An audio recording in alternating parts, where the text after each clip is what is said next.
Appuntamento infrasettimanale al Teatro Pirandello ieri con Flavio Insinna e la sua piccola orchestra diretta dal maestro Angelo Nigro in La macchina della felicità. Mattatore instancabile, Flavio Insinna ha una grande capacità di interagire con il pubblico, con il quale ha interagito divertendo la platea ininterrottamente per circa 2 ore e mezza. Con lui, direttamente dal Festival di Sanremo, Vincenzo Presta. Grazie. Vedi che porta a mamma il cornetto, frutta. Dica. Sei una professoressa che fai? Di che materia?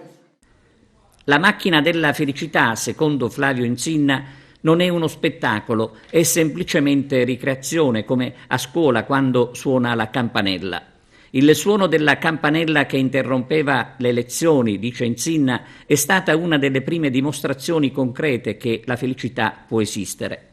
Se abbiamo la voglia e il coraggio di impegnarci, l'impossibile può diventare possibile.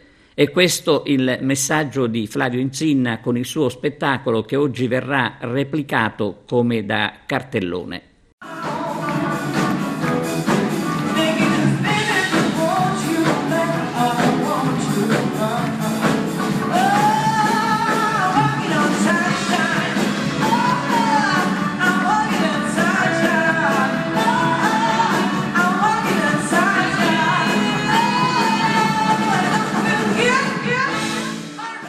Nel corso della lunga serata non sono mancate delle frecciatine sui politici che hanno fatto sorridere anche il sindaco seduto nel palco reale. Intanto è stato comunicato uno spostamento di data per quanto riguarda lo spettacolo con Raoul Bova, anticipato a martedì 13 marzo per gli abbonati del sabato e a mercoledì 14 alle 17:30 per gli abbonati della domenica.